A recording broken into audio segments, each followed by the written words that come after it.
Welcome to the deep dive, where today we're strapping on our helmets and diving headfirst into the world of football.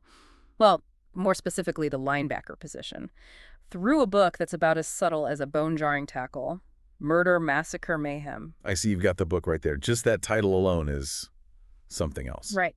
This book, written by former linebacker and military vet Robert Hitman Coker, promises a no-nonsense approach, his words, not mine, but even before we crack it open, I gotta ask, what kind of mindset are we talking about with a title like that?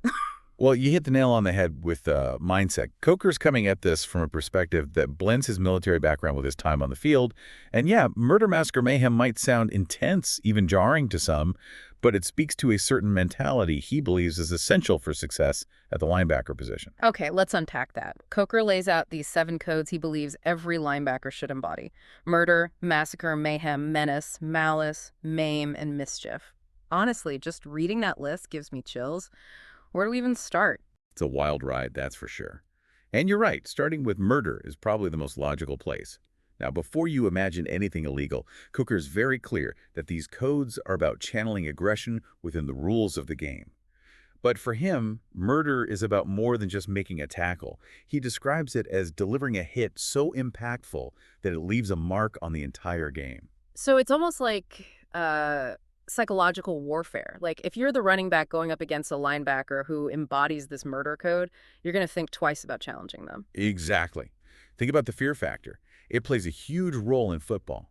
When a linebacker establishes that reputation for delivering those game-changing hits, the offense becomes hesitant. It changes their entire approach. You mentioned Ray Lewis earlier. He definitely had that aura about him, didn't he? Opponents knew it wasn't going to be a fun day at the office when they lined up against him. Absolutely. Lewis was a master of the mental game. But he also had the skills to back it up. He wasn't just trying to intimidate. He was a student of the game, constantly analyzing his opponents, anticipating plays. And when the opportunity for that murder hit came, he was ready. So it's not just about being big and scary. You need the football IQ to go with it. What about massacre? How does that fit into Coker's philosophy? If murder is about that singular game-changing moment, massacre is about consistent dominance. Coker sees the line of scrimmage as a linebacker's territory, and he wants him to own it completely. It's about shutting down the run before it even starts, forcing the offense to abandon their game plan. Like an unbreachable wall. Precisely. And this is where we start to see the importance of technique and fundamentals. Coker goes into detail about shedding blocks, maintaining leverage, and making sure you're in the right position to make the play. He even talks about recognizing offensive line cues to anticipate the play before it happens. So there's a lot more to it than just brute strength. What about mayhem? Does that build on this idea of controlled chaos at the line of scrimmage? Mayhem is interesting because it introduces an element of unpredictability. It's about disrupting the offense's rhythm, keeping them on their toes. Coker talks about disguising blitzes, dropping back into coverage unexpectedly, anything to keep the offense guessing. It's like he wants the linebacker to be a disruptive force, both physically and mentally. Absolutely. He wants them to dictate the flow of the game rather than reacting to it. And that requires a deep understanding of not just your own responsibilities, but the entire defensive scheme. And that's what makes Coker's approach so fascinating. He's not just talking about physical dominance, he's emphasizing the mental aspect of the game, the importance of being a step ahead. So we've got murder, the big play, massacre, that consistent dominance on the line, and mayhem, which adds that element of surprise. What's next on Coker's list of linebacker commandments? This is where we delve even further into the psychological side of the game. Menace is about cultivating an aura, becoming the player who strikes fear into the hearts of the offense. Okay, I'm picturing someone like James Harrison. He had that reputation, didn't he? Like you could almost feel the offense getting nervous when he was on the field. Precisely. And that's exactly what Coker's getting at. He argues that a linebacker's reputation precedes them. If you're known as a relentless force, a player who brings it every single down, it changes the way the offense plays. They start second-guessing themselves, hesitating, and that split second of doubt can be all the advantage a linebacker needs. It sounds like menace is about creating that self-fulfilling prophecy. The more intimidating you are, the more effective you become because the offense is already anticipating that big hit or game-changing play. You got it. It's psychological warfare at its finest. So we've got the physical disruption, the mental pressure, and now this idea of menace hanging over the offense. Where does Coker go from there? Well, if menace is about establishing a reputation, Malice is about bringing a certain intensity to every single play. Now, before you think he's advocating for dirty play, let me clarify. Cooker's adamant about staying within the rules of the game. But for him, Malice is about delivering legal, impactful hits that make the other team feel it. So it's not about intentionally trying to injure someone, but it's definitely not about shying away from the physicality of the game either. Exactly. Coker believes that every tackle, every hit, should have a purpose. It's about making the offense work for every single yard. Think of players like Ray Lewis or Jack Lambert guys who brought an intensity to the field that was impossible to ignore. They made their presence known, that's for sure. But walking that line between aggression and playing within the rules is a delicate balance. Absolutely. And it's a conversation that's incredibly relevant in today's game. As we learn more about the long-term effects of head injuries, it's crucial to balance that old-school mentality with a focus on player safety. It's a complex issue with no easy answers. Okay, 2 more codes to go.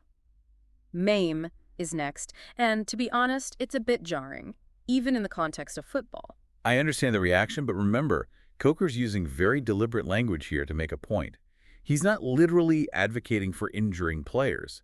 In his own words, he's talking about delivering those perfectly timed, impactful tackles that can change the momentum of a game. So it's more about those hits that everyone remembers, the ones that get the crowd on their feet and send a message to the other team? Precisely. It's about being a force to be reckoned with. But you're right, it highlights a critical aspect of the game, that balance between aggressive play and player safety, something the NFL and football organizations at every level are constantly grappling with. It's a reminder that this is a physical sport, and injuries are an unfortunate reality. And it underscores the importance of proper tackling technique, something Coker emphasizes throughout the book. He even breaks down the mechanics of a tackle, focusing on using your body and leverage safely and effectively. Okay, that's good to know. On to the final code, mischief. Compared to the others, it almost sounds playful. Don't let the name fool you. Mischief is where Coker emphasizes the mental chess match of the game. He talks about disrupting the offense's plan, not just through brute force, but through calculated unpredictability. So we're talking about, like, messing with the offense's expectations, keeping them guessing. Exactly. It's about being a step ahead, anticipating what the offense is going to do, and then doing the unexpected. Coker uses the example of a linebacker disguising their blitz, making it look like they're dropping back into coverage before exploding towards the quarterback. It's like a magic act almost, creating an illusion to throw the offense off balance. A very fitting comparison. And Coker argues that this element of mischief, this ability to think on your feet and make those split-second adjustments, is what separates the good linebackers from the truly great ones. So it's not just about being physical, it's about being a student of the game, a strategist. Absolutely. And this is where Coker's emphasis on film study comes in. He stresses the importance of understanding offensive formations, recognizing tendencies in quarterbacks and running backs, and even picking up on subtle cues from the offensive line. So even though his language might be unconventional, to say the least, Coker is painting a picture of the linebacker position that's incredibly nuanced and complex. It's not just about those bone-crushing tackles. It's about the mental game, the preparation, the strategic thinking. You've hit the nail on the head. And Yeah. this ties into another crucial aspect that Coker explores. The linebacker is a leader on the field. Yeah, it makes sense. You're in the thick of the action, calling out plays, making adjustments, like being the quarterback of the defense, right? Exactly. Mhm. Coker stresses the importance of communication, especially for the middle linebacker, who often acts as the quarterback in the defense. He's responsible for making sure everyone is on the same page, making pre-snap reads, and adjusting the defense accordingly. And we've seen countless examples of linebackers who embody this leadership role. Guys like Ray Lewis, Brian Urlacher, Junior So. They were more than just great players. They were generals on the field, inspiring their teammates and dictating the flow of the game. Absolutely. And Coker believes this leadership extends beyond the game itself. He argues that the discipline, work ethic, and mental toughness required to be a successful linebacker are qualities that translate to all aspects of life. It's that idea of leaving everything on the field, that intensity, that drive. It's crucial for success in football, but Coker reminds us that it's just as important to find balance off the field. Exactly. In his final chapter, Leaving All Aggression on the Field, Coker gets really insightful about the importance of finding healthy outlets for that competitive fire, whether it's academics, personal relationships, or community involvement. It's a reminder that as intense as football can be, and as much as those murder, massacre, mayhem codes might suggest otherwise, it's just a game, and there's more to life than what happens between those white lines. And I think that's a really powerful message, especially for young athletes who are looking to guys like Coker for inspiration. Yes, be aggressive, be relentless, push yourself to the limit, but remember that there's a bigger picture, and true success is about finding balance in all areas of your life. So as we wrap up this deep dive, I'm left with this thought. Murder, Massacre, Mayhem, as a title, it's certainly attention-grabbing. But when you really dig into Coker's message, it becomes clear that he's advocating for a multifaceted approach to the game and to life that goes far beyond just brute force.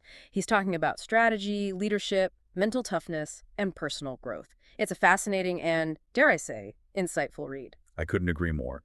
Coker's book is a wild ride, full of intense imagery and unconventional language, but at its core, it's a testament to the power of hard work, dedication, and a relentless pursuit of excellence, both on and off the field.